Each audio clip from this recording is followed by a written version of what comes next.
আসসালামু আলাইকুম। এই লাইটটা জ্বলবে না? হ্যাঁ, ওটাও জ্বলবে।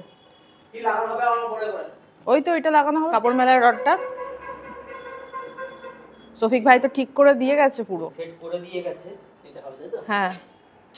এটা কোথায় কিভাবে লাগবে সেটা এইভাবে নয়, ধরো। আসসালামু আলাইকুম everyone, welcome back to my another new blog. আপনারা সবাই কেমন আছেন? আশা করি ভালো আছেন। আমরাও আল্লাহর রহমতে ভালো আছি। এখন 5টা বাজছিল, আর আজকে আমার এই কাপড় টাঙানোর রডটা আর কি ফারুক ভাই লাগিয়ে দিতে এসছে।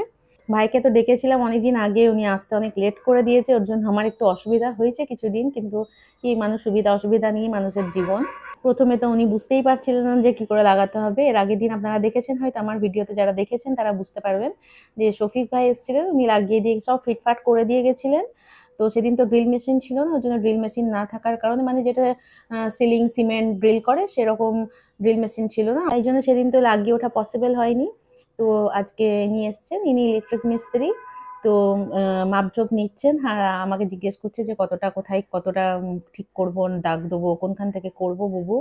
তো আমি সেগুলো বলে দিচ্ছি যে হ্যাঁ এখানে বসান ওখানে বসান। তো উনি সেই মতন মাপটা নিয়ে এটা লাগিয়ে দিলেন।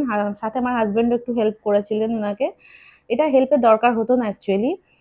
মানে আগে যদি ফার্স্টে সিলিংয়ে ওটাকে লাগিয়ে নিয়ে তারপর রডগুলো লাগানো হতো, তাহলে অসুবিধা হতো না। যেহেতু আগের দিন শফিক ভাই এগুলো সব ফিটিং করে দিয়ে গেছে, তো পুরো জিনিসটা ফিট হয়ে গেছে, ওর জন্য একটু অসুবিধা হচ্ছে। আদারওয়াইজ হেল্পেরও দরকার হতো না, একজন একাই করে ফেলতে পারতো। তো যাই হোক, এখানে দুজনের হেল্পে সেদিনকে কাজটা মোটামুটি কমপ্লিট হয়েই গেছিল। আর আপনারা যদি আমার ভিডিওটা এতদূর দেখে থাকেন তাহলে প্লিজ একটা লাইক করে দেবেন। আর যদি কিছু জিজ্ঞেস করার থাকে আমাকে কমেন্ট বক্সে অবশ্যই জানাবেন, আমি আপনাদেরকে শিওরলি রিপ্লাই করব। আর প্লিজ প্লিজ প্লিজ চ্যানেলটা সাবস্ক্রাইব করে দেবেন।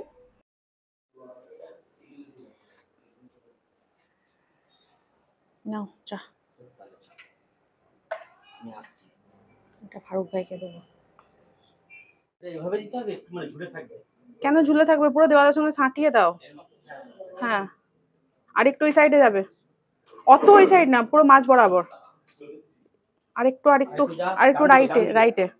হ্যাঁ ঠিক আছে। আরেকটুখানি। আরেকটু যা। বাস। উঠবে না কি? না।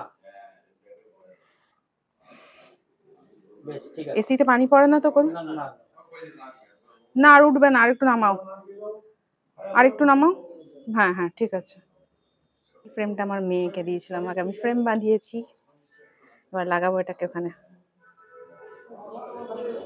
ঘরে কাজ হলেও প্রবলেম, ঘরে কাজ না হলে তো আরোই প্রবলেম। এই যে এখানে ফ্রেমটা লাগাতে গিয়ে এখানে সব চাদর ফাদর সব খারাপ করে দিয়েছে, এগুলো এখন আমি ঠিক করব। ধুলোও হয়েছে অনেক, ঝেড়ে নেবো একটু, তারপরে এটাকে ঠিক করব। এই ফ্রেমটা আমার মেয়ে আমাকে এঁকে দিয়েছিল মাদার্স ডেতে, কত সুন্দর করেছিল। জুম করে দেখাই, এই দেখুন, খুব সুন্দর ওর পেন্টিং। বাইরেও কাজ হলো এখন। এই পর্দাগুলো, হোয়াইট কালারের পর্দাগুলো সব লাগিয়ে দিল, এগুলো আমি খুলেছিলাম কাচার জন্য। আর এখানে ড্রিলিং করেছে এগুলো লাগানোর জন্য, পাইপটা লাগানোর জন্য। পুরো নিচে ধুলো ধুলো হয়ে গেছে, চলছি পুরো ধুলোতে ভর্তি। এই যে এত ধুলো হয়েছে, এগুলো সব এখন ঝাঁট দিয়ে পুরো ঠিক করবো। এখানেও পুরো ধুলোতে ভর্তি হয়ে গেছে, এগুলো সব ঝেড়ে পরিষ্কার করতে হবে। এখন কাজ আমার বেড়ে গেল। এখানে এগুলো সবাই এসছিল, চা নাস্তা করেছে, এগুলো সব তুলে সব সেট করতে হবে। আবার পুরো ঘর বিখরে গেল আমার। এখানে এই রান্নাঘরের এই পর্দাটাও লাগিয়েছে। এই পর্দাগুলো সব খুলে গেছিলাম, সাদা ছিল তো নোংরা হয়ে গেছিল। এখন বাজছে 8টা, আমি টেবিলও ক্লিন করে নিলাম, আর সব ক্লিন করে নিয়েছি। এখানে পর্দাগুলো উঠে টেনে দিয়েছি, সুন্দর করে সাজিয়ে দিয়েছি, সব সব ঝাড়ু করে দিয়েছি, গোটা ঘর ঝাড়ু করে দিয়েছি। মানে এই হলটা শুধু ঝাড়ু করলাম, আর আমার রুমটা যেখানে যেখানে ড্রিলিং হয়েছিল সেখানে ধুলো পড়েছে না, তো সেইগুলোকে ঝাড়ু করলাম। আমার ঘরটা সুন্দর করে সাজিয়ে দিয়েছি, এবার চাদর ফাদর টান টান করে বিছিয়ে দিয়েছি, ব্যাস। এবার দরজাটা বন্ধ করে দিই, নাহলে প্রচুর মশা ঢুকে যাবে ঘরে। এই বর্ধমানেই একটা সমস্যা।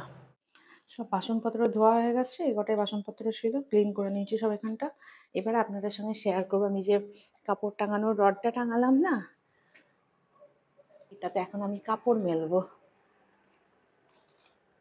আর যারা এখনো অবধি এটা লাগাননি তারা আমার কাছ থেকে আইডিয়া নিতে পারেন, যাদের ছোট স্পেস, কাপড় মেলার অসুবিধা, এরকম করে লাগিয়ে নিতে পারেন। এই যে এখানে হুক সিস্টেম করা আছে, যে এখান থেকে এটাকে টানবো, যেই খুলে দেবো, এই রডটা অটোমেটিক নিচে নেমে চলে আসবে। কাপড় মেলে নিয়ে তখন এটাকে আবার টেনে নেবো, টেনে নিয়ে এটাকে আবার ক্লিপ করে দেবো, তাহলে কাপড়গুলো এখানে উপরেও চলে যাবে। আবার ফার্স্টে আমি এখানে রডগুলোকে টেনে নামিয়ে নিয়েছি, এগুলো লুজ করে করে রডগুলোকে টেনে নামিয়ে নিয়েছি। এই যে উপর নিচে করা করছে। এখন এই রডগুলোতে প্রচুর ময়লা আছে, এটাকে আমি আগে কাপড়টা দিয়ে পরিষ্কার করে নিই, তারপর কাপড় মেলবো, তাহলে কাপড় সব নোংরা হয়ে যাবে। আপনি এরকম এরকম হাইটেও রাখতে পারেন, যে একটা উপরে থাকলো, একটা রড তার থেকে নিচে থাকলো, আর একটা তার থেকেও নিচে থাকলো, এরকম করে রাখতে পারেন, তাহলে কাপড়গুলো একটু জলদি শোকাবে। আবার সবকটা একসঙ্গে উপরেও করে দিতে পারেন। এটা আমি যখন ফার্স্ট টাইম দেখেছিলাম, অ্যামাজন থেকে দেখেছিলাম, তো আমি ভাবিনি কোনোদিন যে আমাকে এটা ইউজ করতে হবে। যাদের এরকম ফ্ল্যাট সিস্টেম বাড়ি, তাদের জন্য খুব ভালো। আমার এখানে টোটাল ছটা রড আছে, ছটা রডের মধ্যে আমি 5টা ইউজ করতে পারছি, একটা ওই পর্দা কার্টেনের জন্য আমার আটকে যাচ্ছে ওখানে।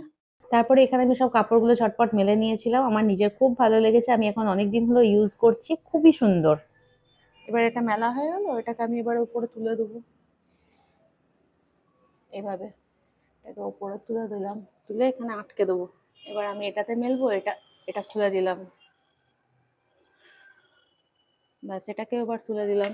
এই যে সব কাপড়গুলো আমার মেলা হয়ে গেছে, দুটো বড় বড় বেডশিট, এতগুলো বালিশ কুশনের কভার সব হয়ে গেছে মেলা এইটুকু জায়গার মধ্যে। আমার এই আইডিয়াটা খুব পছন্দ হয়েছে। আপনার যদি আমার এই আইডিয়াটা পছন্দ হয়, তাহলে আপনারা অ্যাপ্লাইও করতে পারেন। আর এটার জন্য আমার ভিডিওটাতে একটা প্লিজ লাইক করে দেবেন, আর কমেন্ট বক্সে আমাকে অবশ্যই বলবেন কেমন লেগেছে আমার আইডিয়াটা। আজকের ভিডিওটা তাহলে আমি এখানেই শেষ করছি। আপনারা ভালো থাকবেন, সুস্থ থাকবেন, আমাদের জন্য দোয়া করবেন। দেখা হয়ে যাবে নেক্সট কোনো ভিডিওতে। ততক্ষণের জন্য টেক কেয়ার, বাই বাই, আল্লাহ হাফিজ।